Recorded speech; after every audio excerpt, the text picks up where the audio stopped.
I continue in this theme. This is National Indigenous Month, and so I'm continuing on with the theme, as you see here, an unfathomable revelation, an uncomfortable truth too.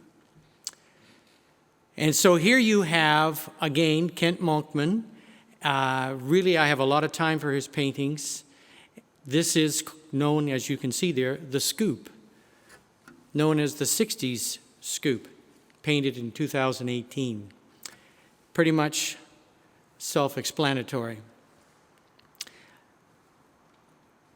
It does, as it represents a time in our history that is coming back with great force these days with what has become a revelation out of Kamloops.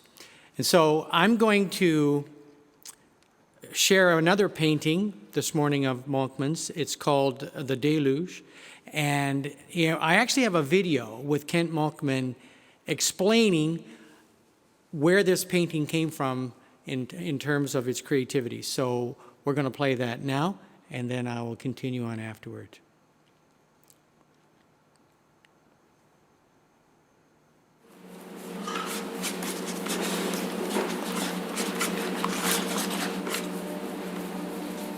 The deluge is a metaphorical image to imply the flood of European settlers displacing Indigenous people.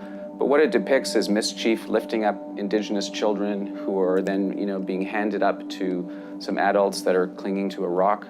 And these adults are dressed in traditional attire representing our ancestors. So my inspiration for this painting came from a visit to the Crystal Bridges Museum in Arkansas, where I asked the staff of the museum who are the first people of this territory. And they responded by saying that they didn't have any Indigenous people left in Arkansas because they were all displaced during the Trail of Tears. And so that would have been the Quapaw, the Caddo, the Osage, the Cherokee, the Chickasaw, the Choctaw, the Muskogee, and the Seminole people were all displaced and forced into Oklahoma. Even though it was inspired by the events of Arkansas, it really speaks to the displacement and dispossession of First People all across the country, including my own ancestors from the area of St. Peter's in Manitoba, where my great-grandmother was born, and that community was forcibly removed during the late 19th century, early 20th century. The community of Cree and Saulteaux people were disbanded and pushed off into different territories, and my great-grandmother was displaced and moved 3 times. So the main references really came from other paintings in art history from a variety of different artists that made paintings of the deluge, the flood, as told through the biblical story. But then I was also looking at the paintings of John McStanley and Martin Johnson Head. Martin Johnson Head was a botanical and natural painter, and I really just loved his paintings of hummingbirds and orchids, so I used those in this painting. Mischief's beaded dress was inspired by Valentino's collaboration with the Métis artist Christy Belcourt. I wanted to celebrate that collaboration because it was a very sensitive and thoughtful collaboration between a mainstream fashion house and an Indigenous artist. This painting celebrates resiliency, and a lot of my work is to honor and to commend Indigenous people for their incredible resiliency through acts of genocide, like the dispossession of our people from our territories. This painting is really celebrating the efforts of many people to hang on to our languages, to reclaim our languages, and to find inspiration in our creativity from our own traditions.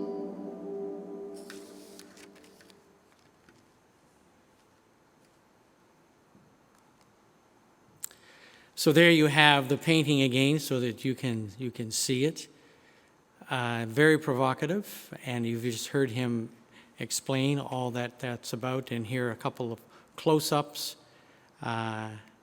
to just reinforce some of what he is saying here, and the resiliency and the connection between the their ancestors, and what is transpiring and has transpired more in our times. Now, some of you would know of Alf Dumont and his story. And this is a book that he has published here just recently. And And as I was reading through his life story, which is what this is all about, something that he said in the closing chapters of this book really spoke to me, and it's quoted here for you. It's, "Our theology led us into agreements and arrangements that led to the abuse of people spiritually, culturally, physically, and mentally. Should we not have the moral obligation to re-examine our theology or that part of our theology that led us down that pathway?" And when I read that, I said, Alf, I think you're right. I think we do have an obligation to re-examine some of what we are about theologically and what we were about in those times, which are getting to be quite a while ago now. And I've heard a number in our faith community articulate the same and asking the question about the residential schools and the horrors that are now coming to light. How did this happen?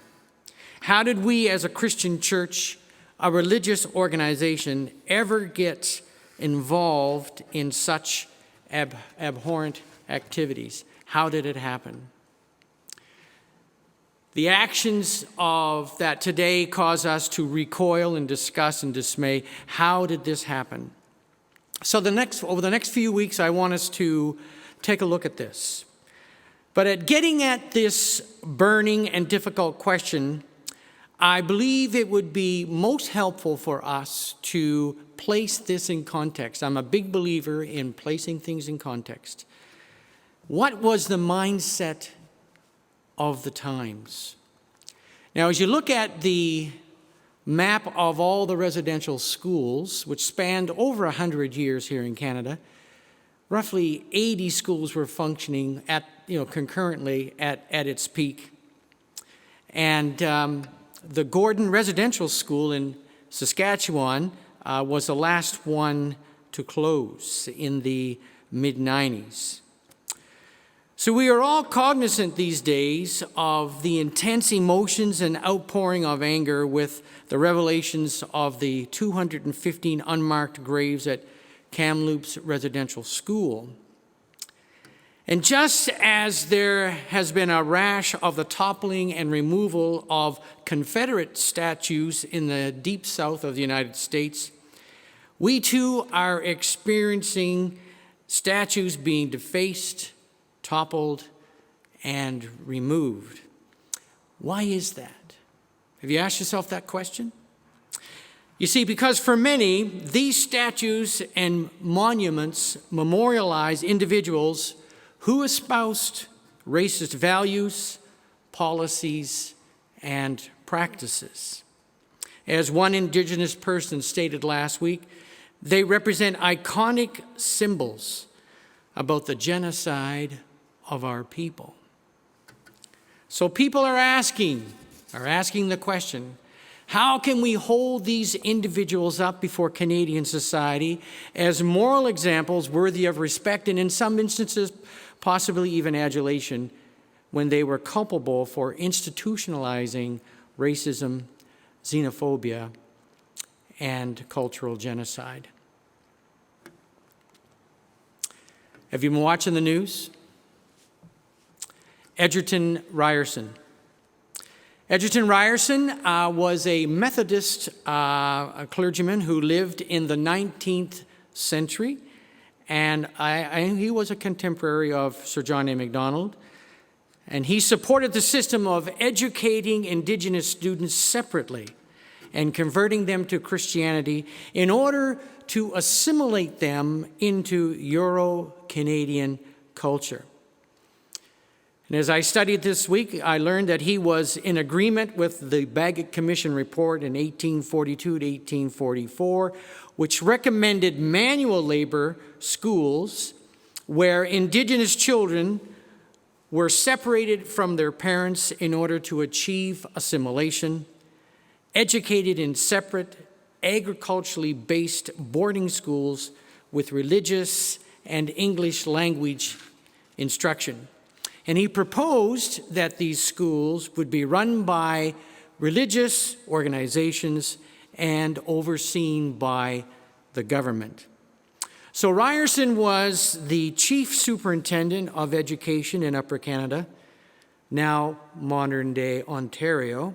And in 2010, Ryerson's University, a university that's named after him, their Aboriginal Education Council found, and I quote, "Although Ryerson did not implement or oversee the launch of the schools, he contributed to the blueprint of them." Excuse me. And so, this is what you find. And so this statue this past week was toppled. Now the next slide that I show you, you may find disturbing. But this is what happened because the statue was beheaded and it was put on a spike, and here you see it.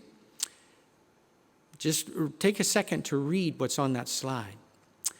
At 1492 Landback Lane. We call for the heads of all colonizer monuments and the elimination of all monuments of genocide. I am not advocating that this is right. These are unlawful acts. However, it does speak to the angst, anxiety, and anger of our First Nations peoples and those who are sympathetic to their cause.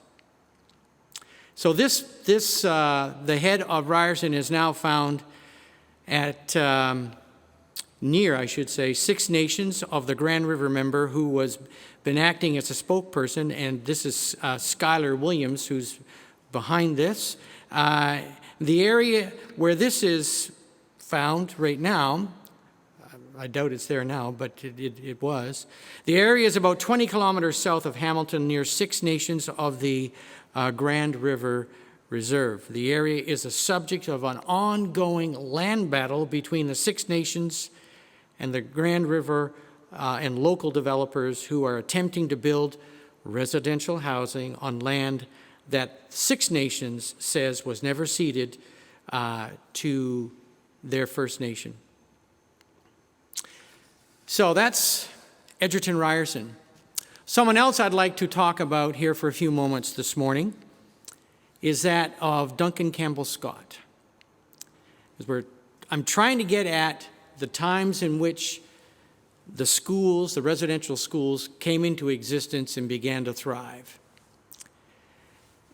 Now, Duncan Campbell Scott is known in Canada as a poet. I remember as a boy studying Charles G.D. Roberts and Bliss Carman, Archibald Lampman. I remember studying them in school. And he is among them and considered one of Canada's Confederation poets. But it's not his poetry that he's being remembered for these days. From 1913 to 1932, the residential school program was supervised by Duncan Campbell Scott, who was Deputy Superintendent of the Department of Indian Affairs. And 3 years prior to his taking on the role as Deputy Superintendent, he penned this. It is readily acknowledged that Indian children lose their natural resistance to illness by habitating so closely in these schools, and that they die at a much higher rate than in their villages. But this alone does not justify a change in the policy of this department, which is being geared towards the final solution of the Indian problem. Oh my. Does that phrase, does that not resonate with you? He mandated school attendance in 1920. It included all children between ages 7 and 16 as of 1930. And he was a chief architect of the Indian Affairs policy. So for Scott to have had success in seeding and implementing policies of this nature suggests that there was ample fertile soil for such thinking in Ottawa during those times. That's what it says to me. You can draw your own conclusions. In my research this week, I came across a bit of analysis of Northrop Frye, and we've been looking at Northrop, excuse me, in his work, relating to the works of Duncan Campbell Scott. And this was out of UBC, University of British Columbia. They were citing Frye's the Bush Garden essays on the Canadian imagination. So he was known for his critique and contributions to literature, and this is what it was about. But he, meaning Scott, and this is a quote from Frye, he writes of a starving Indigenous woman, and he used a certain term that I'm not going to use, baiting, get this, baiting a fish hook with her own flesh. Starving and baiting a fish hook with her own flesh. And then writes of the music of Debussy and the poetry of Henry Vaughan. He goes on to say, this is Frye's critique, in English literature, we have to go back to Anglo-Saxon times to encounter so incongruous, a collision of cultures. So unfortunately, Frye's literary criticism is appreciated, but he doesn't get high marks here. The critique goes on to say, Frye writes about the tensions between the primitive and the civilized in Scott's poems, yet fails to mention his role in shaping policies that destroy the very indigenous cultures that he writes about.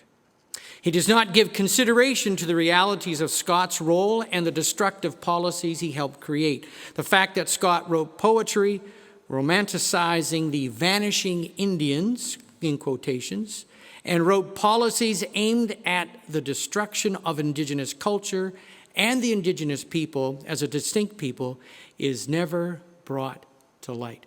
So that's the criticism that they had for Frye in that regard.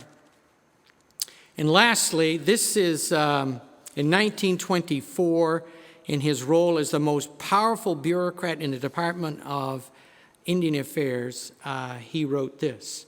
The policy of the Dominion has always been to protect Indians, to guard their identity as a race, and at the same time to apply methods which will destroy that identity and lead eventually to their disappearance as a separate division of the population. So says the Charter. So this provides for us something of the mindset that did not necessarily prevail, but nonetheless existed within the halls of power of the government of Canada a century ago. So I'm trying to get at what was happening in society at that time. So where does the church fit in all of this? Well, I'm drawing from this resource today. If you don't have this book, you should order it. It's really worth having in your library. Theology of the United Church of Canada. And I'm drawing on a chapter there by Reverend Lorraine Mackenzie Shepherd. And there's the title, The United Church's Mission Work with Canada and Its Impact on Indigenous and Ethnic Moral Communities. Now her work is really well done. It's well researched and she gets high marks. But you have to recognize now that the history of the United Church only began in 1925, okay? So that's where all of this is going back to Union and beyond. And of course, the United Church was formed by 400,000 Methodists, 200,000 Presbyterians, which was 2/3 of the Presbyterian Church, 1/3 remained Presbyterian in Canadian society, and 10,000 Congregationalists. But by the time that Union began in 1925, the mission of the United Church of Canada had acquired a dual purpose. One, the redemption of the individual, and two, the redemption of society. So the emphasis on evangelism was to strike a balance between exhibiting a moral vigor coupled with a social emphasis emanating from a deep religious incentive. Now in 1934, lots of facts here, but I'm going somewhere with this. In 1934, the report of the Commission on Christianizing the social order helped to help establish the kingdom of God on earth, 1934. And in that report, it was stated that they were to apply the principles of the gospel of Jesus to the economic, political, social, and moral relations to life. Now, to Christianize was used in reference to conversion, such as the goal to Christianize, and this is an actual report, Christianize the Orientals on the Pacific coast. And that's a report of the Joint Committee of the Church at Union, page 87. And to Christianize itself was defined as the reorganization of life on a Christian basis. So peace and justice were at the heart of the UCC mission, but in the 30s, fascism was on the rise, leaving the church with the work of world peace. Race prejudice was understood as a significant block to peace within Canada as well as within the world. Racism and fear at the time were evident within society and to a degree within the church. It contributed to what at times were blatant discrimination and violence. On the prairies, this was manifested in part through the Ku Klux Klan, which targeted Eastern European and Roman Catholic communities and whose membership included United Church of Canada ministers and congregants. Now, there's something you didn't know. And that, if you want to read more about that, I can give you that citation. That comes from Patricia Clark in an article in the United Church Reserver in 1965. So this is not to suggest that these kinds of sentiments were pervasive in the church, but they were present. Now, the United Church officially condemned racism in general and spoke out strongly against the rising tide of anti-Semitism in the 1930s. And one began to hear the term the brotherhood of man. Now, I realize that's exclusive language, but the intent is inclusive. The brotherhood of man began to be heard. In World War II, of course, we did not have a great record in terms of the receptivity to Jewish refugees and the internment of Japanese Canadians. As we look back at that now with abhorrence, but at the time, unfortunately, those kinds of decisions were made. This is a quote from the Board of Home Missions that stated that the United Church of Canada, as the latest expression of Canadian Christianity, has a definite responsibility to every community, Anglo-Saxon and non-Anglo-Saxon, of Canadian people not adequately provided for spiritually or morally by any other religious body. And there you see the citation. You're getting a sense of the mindset within the church during the 1930s. And in all fairness, that extended to our First Nations people, status Indians as they were known at the time, because they were deprived of Canadian citizenship, voting rights, self-governance, freedom of movement, and economic opportunity. All of these things were forbidden. And the church at that time was making statements about such policies. And the depression of the 1930s was particularly difficult for the indigenous of our country. As wards of the state, they were not allowed to supplement their lower fur, grain, and fish prices with off-reserve work. They just weren't allowed.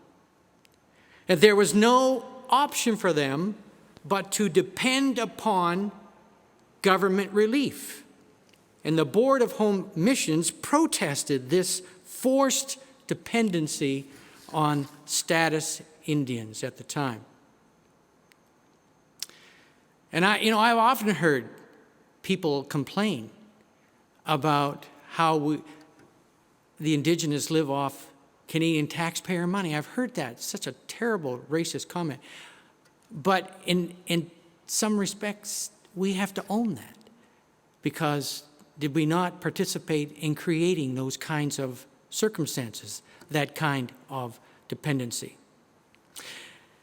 Now, I've already explained the meaning of evangelism in the early days of the United Church of Canada, a reorganization of life manifest in behavior and thought, effective of Christian morals and values, reflective, I should say. But evangelization, however, as a mandate, took on the connotation of territorial expansion of the mission of the church. That's a quote.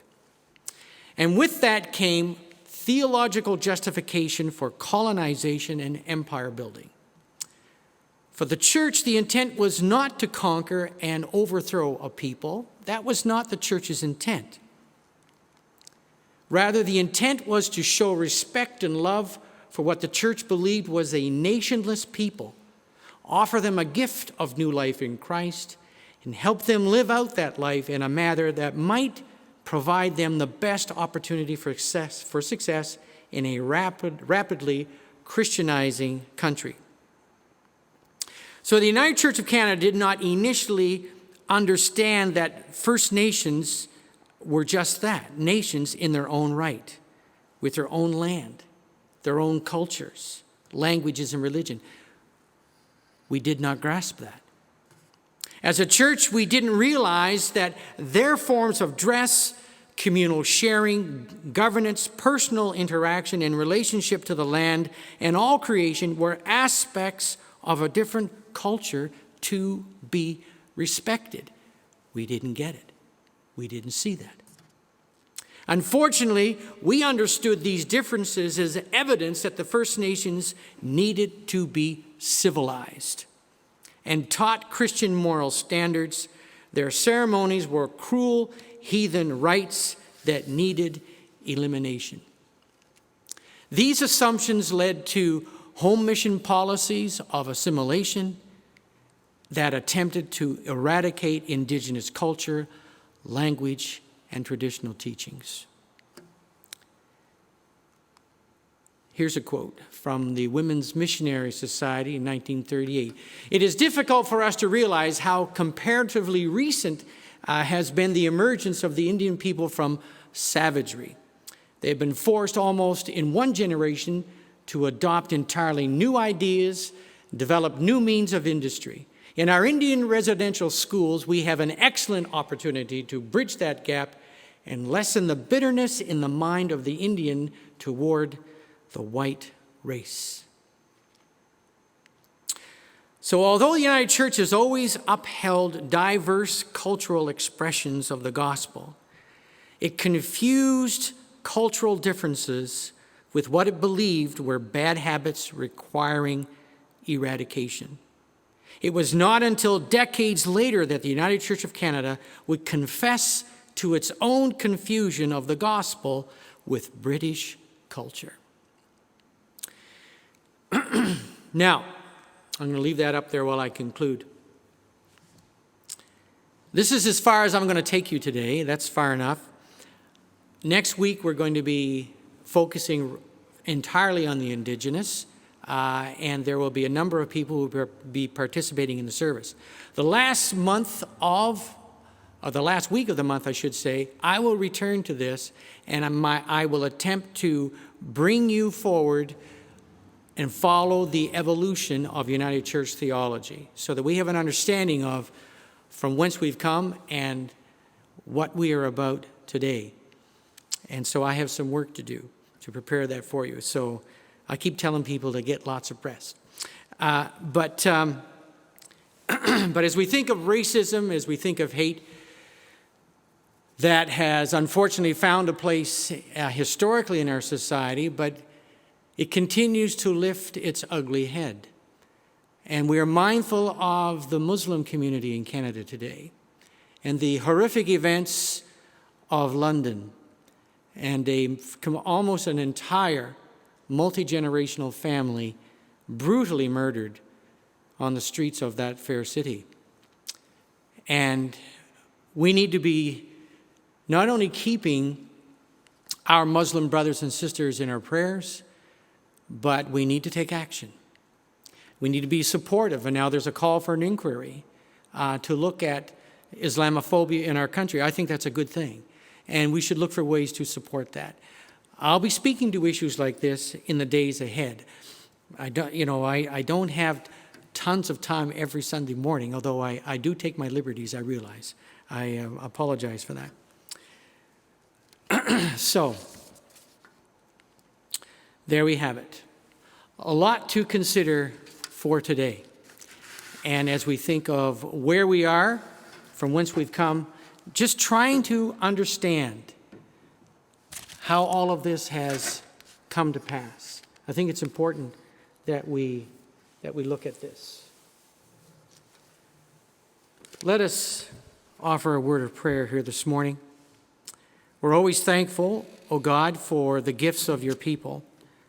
And as we think of those who continue to support our ministry financially, may your blessings be upon them as we give back some of what you have entrusted to us.